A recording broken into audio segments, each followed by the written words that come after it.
لا الصراحة الجيش الجزائري زمطنا في هذه زمطنا.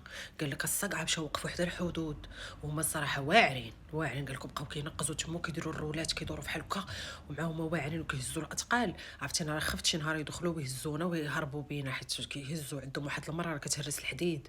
هذيك راه تقدر تجي وكتنقز هذيك راه تقدر تدخل تنقز من مدينة لمدينة. واعرين وعندهم الهاكر، عندهم واحد الهاكر خطير يقدر يهكر لينا داكشي تاع داكشي العسكري والبحري وداكشي. ناري الصقع وقفوا في الحدود وبداو يضربوا في قرطاس في السماء، طرقرا برا طقلا طقر.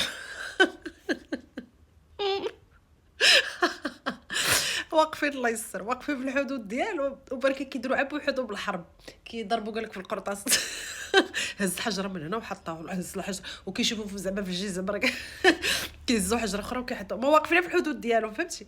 وسميتكم رجاله دخلوا، علاش كتبقاو ديروا داكشي تاع الصغار واقفين ورا الحيط وبركي كتهللوا. دخلوا ديروا رجل، واطيوها حتى انا ما تواطى مع الارض في العليا. الجيش الذي لم يرعب احدا.